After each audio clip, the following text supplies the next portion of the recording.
Westridge kids. Carrie here. I'm so glad to see you. Do you want to know why? It's a new month, which means we have a new theme, a new Bible verse, and a new life app. And it's almost Easter, and that's a pretty big deal. Easter is all about Jesus. Jesus pretty much changed everything when he died on the cross and came back to life. It's like he turned the whole world upside down. And that's our theme for this month, upside down. You see, Jesus gave us the greatest example of humility. Humility is putting others first by giving up what you think you deserve. Having humility or being humble, it's kind of an upside down way to live. It's a lot more common to put yourself first. But Jesus came and flipped that whole notion on its head. He flipped it right around. He showed what it looks like to put others first. He came to serve, not to be served. That brings us to our new memory verse, Philippians 2:3. It says, "Do nothing out of selfish ambition or vain conceit.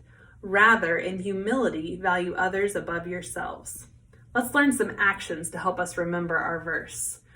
So we're going to start with do nothing out of selfish ambition, like you're grabbing something. That's what selfish ambition means.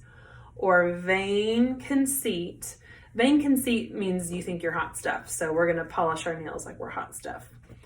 Rather, in humility, we're going to value others above yourselves. Let's try that all together.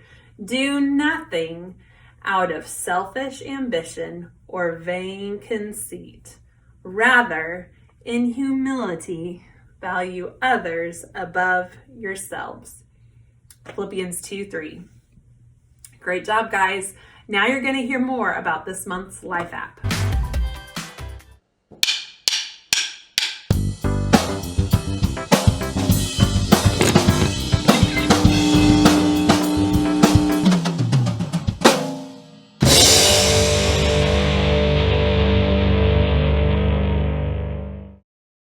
What's it like to feel humbled? Oh, that's not a word we use every day, but it's humbling when you receive a gift you didn't expect. It's humbling when someone says you don't have to pay even though you messed up. It's humbling when your dad takes an entire day off of work just to spend it with you. It's humbling when you see an incredible sunset and realize that God handcrafted it with you in mind. Wow. Being humbled makes you feel small in a good way. It makes you feel grateful. When someone chooses to put you first like that, it can make your day. So why not do that for the people around you? You can choose to give up what you think you deserve to put others first. Let your sister pick the family movie even though it's your turn. Skip the pool party so you can hang out with your friend who broke his leg and can't go. Use some of your birthday money to help a family who doesn't have enough to eat. True humility is thinking of yourself less and others more. When you live your life with humility, you bring praise to God. You lift Him high because others can see God at work in you. That's why humility is an amazing way to worship God with your life. Because worship is about more than just singing loud. It's all about living loud. Hey Westridge kids! We get to learn a brand new song today, so I wanted to teach you just a couple of things so you can have fun with this new one. Okay, can you cross your feet in front and then open them and then cross them again and then open them? That's the hardest part of the whole song. So I'm going to do a little bit of the song and just go a little bit slower. So it says, I want to say, thank you, I will live my life to praise you, and lift you high. Every night and day, I'll follow in your ways. I want to say thank you. I want to thank you, God. That's the chorus. Then the next part's the bridge, and it says, your mercy and kindness, your grace that is endless, your love and forgiveness, I want to thank you. And that's pretty much the whole song. I can't wait to see you guys worshiping with this and maybe get to see some pictures and videos. Have fun!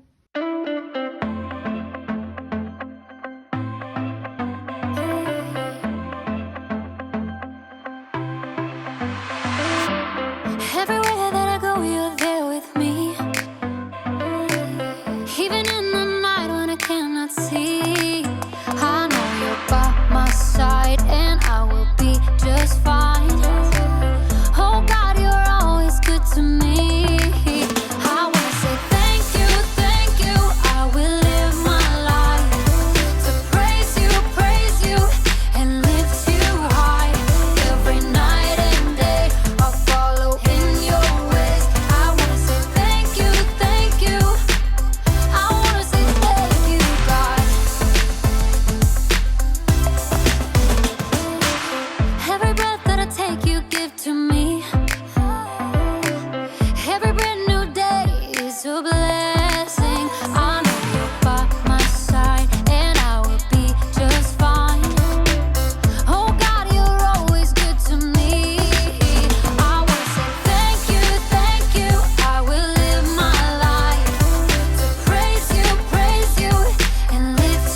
forgiveness. I wanna say thank you for mercy and kindness, for grace that is endless, love and forgiveness.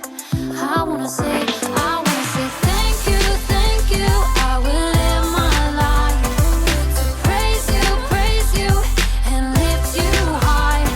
Every night and day, I'll follow in your ways. I wanna say thank you, thank you. I wanna say thank you, God. I wanna say thank you, God. I wanna say thank you, God.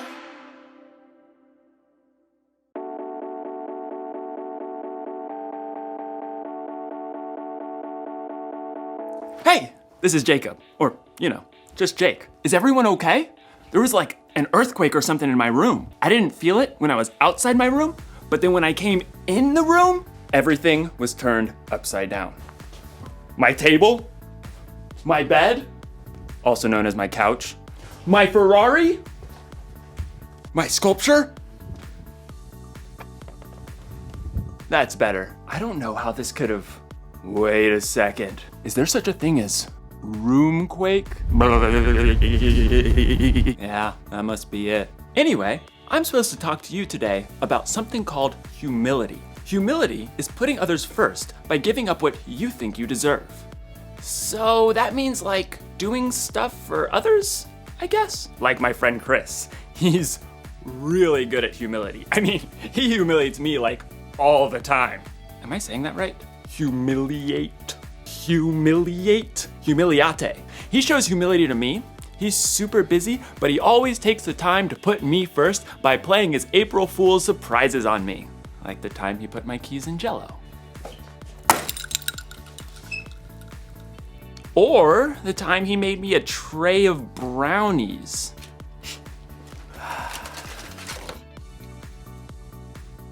Brownies. And who can forget the old unscrew the top off the salt surprise? Chris is a funny guy. Hey, you know what I think? And this is just between you and me. Chris is the one who turned all my stuff upside down. It wasn't a roomquake after all. This must have taken a really long time. I mean, he turned all my stuff upside down. I do need to call my mom. This must have taken a lot of work. I'm not sure that it's fair that Chris keeps playing all these April Fool's month surprises on me, and I haven't even got him once. I don't deserve this. What I deserve is to get him back. Was that my toaster? The story today is about Jesus when he prayed in the garden while his friends couldn't even stay awake to keep watch. Jesus didn't deserve that. I wonder what he did about it. Stay tuned.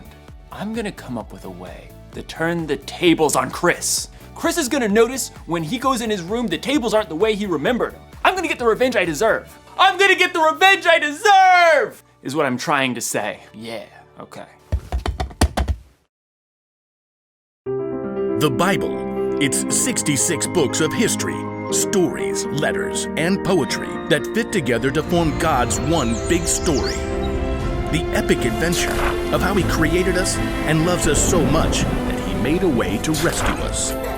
As we travel through the Bible, from Genesis to Revelation, we discover people who met God and found their lives changed forever.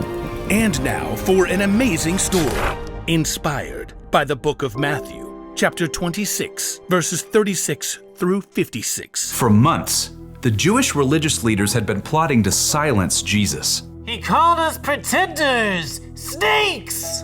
On the Sunday before Passover, Jesus entered Jerusalem to great cheers from the crowds. Blessed is the one who comes in the name of the Lord! But even as the crowd swarmed in to see what Jesus would do and say, one of Jesus' closest followers, Judas, went to the religious leaders with a very sneaky plan.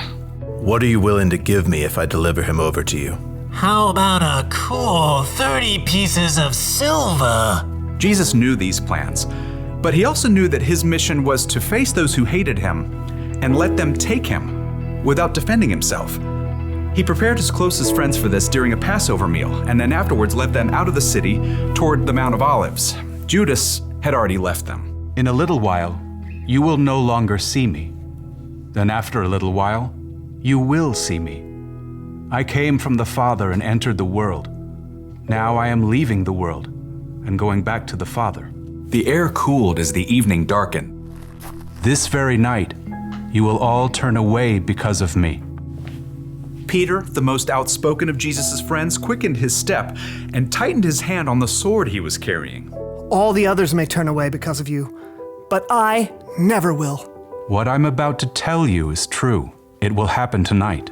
Before the rooster crows, you will say 3 times that you don't know me." I may have to die with you, but I will never say I don't know you. Me too. Same. By the time Jesus and his friends reached the Garden of Gethsemane, they were exhausted. "Sit here while I go over there and pray." As the other disciples settled in on the cold, rough ground, Jesus took Peter, James, and John along with him to a grove of ancient olive trees. The weight of what was coming pressed down on him. "My soul is very sad. I feel close to death. Stay here. Keep watch with me." We're here for you. We got this. Prayers. The 3 friends found seats among the knotted tree roots, and Jesus went on a little further. Then suddenly, he fell down on the ground, face first into the dirt. Words poured out from deep inside. "My Father, if it is possible, take this cup of suffering away from me. But let what you want be done, not what I want." After a short time, Jesus returned to his friends. They had all fallen into restless sleep. Jesus touched Peter's arm.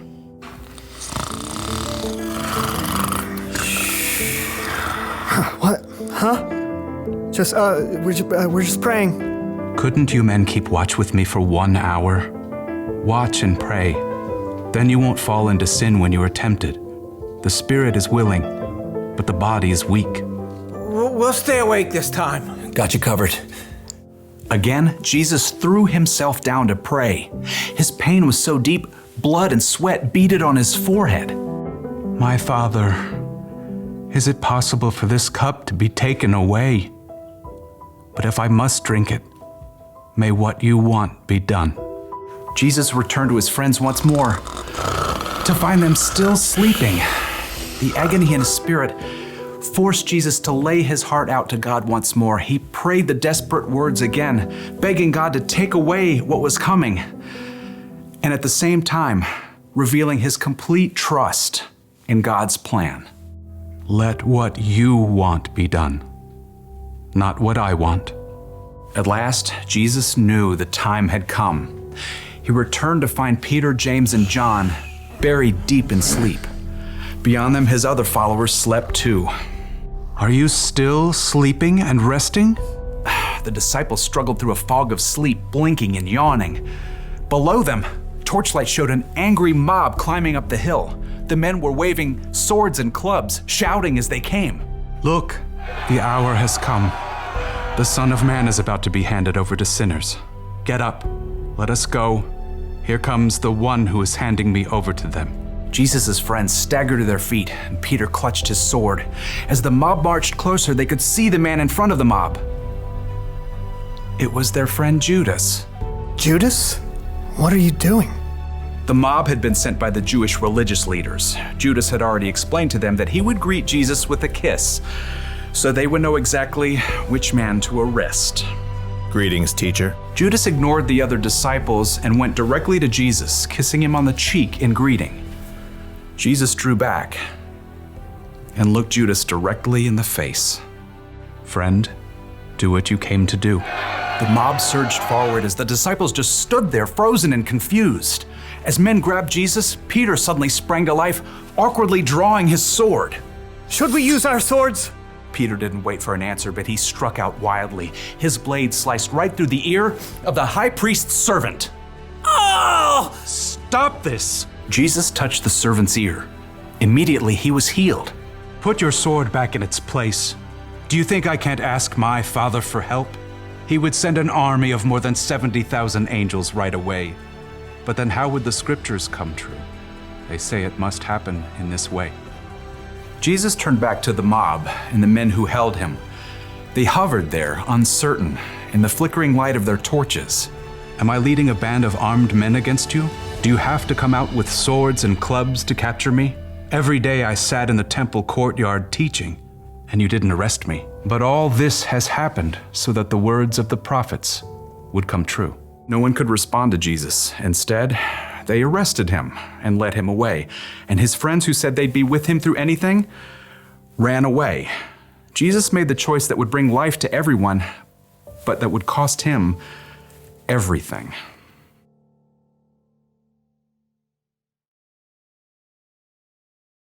Somebody's gonna get a mustard-filled donut later, and I'm finally gonna get what I deserve. Hey, did you know that Jesus didn't deserve all that stuff that happened to him? Like when his friends ditched him when he needed them, and when those people arrested Jesus even though he never did anything he wasn't supposed to? And then, when he was put on that cross, what? Jesus could calm a storm with his hand and bring dead people back to life. Why do you let all that bad stuff happen to him? Turns out, it was all a part of the plan. When God created the world a whole bunch of years ago, he knew people were gonna need help if they were gonna have a relationship with him. So, he told people he was sending someone who would have to pay for all the stuff they did wrong. And that someone was Jesus. But it's not like Jesus wanted to go through all that bad stuff. In the garden, he was like, God, any chance there's a different way to save the world and stuff? But then Jesus was like, it's not about what I want, God, because what you want is better. So, what did Jesus do to his friends in the garden who let him down? He put them first. And what did Jesus do to those people who arrested him for no reason? He put them first. And what did Jesus do for you, me, and the whole world? He put us first. It's kind of an upside down way of doing things. Putting somebody else first for no reason when they don't earn it or when they may not even deserve it. I bet we can put people first like Jesus did. We could let someone else pick what restaurant to go to or what video game to play. We could give up our place in line sometimes. Or when someone surprises us by turning our room upside down, we could choose to not get even. So, here's the one thing I learned today. Put others first. It's not about what we deserve. It's not about what we want. What God wants is better. So, April Fool's month or not, I'm gonna put people first. And Chris, if you're watching, keep the surprises coming. But I won't be taking my revenge.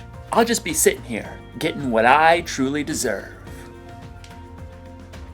A delicious mustard-filled donut.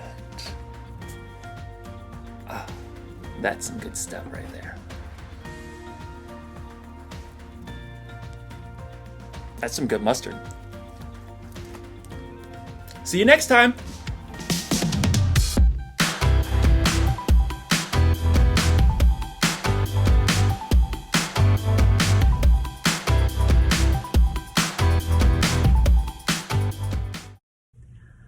All right, Westridge kids, I hope you have a great week.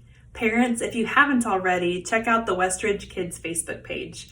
You'll find fun family challenges as well as God time cards for this week. Also be on the lookout for an announcement about Easter Jam. Sadly, our in-person event had to be canceled. However, we have a fun virtual experience for the whole family to help celebrate Easter. So be on the lookout for that this week. Bye guys, have a good week.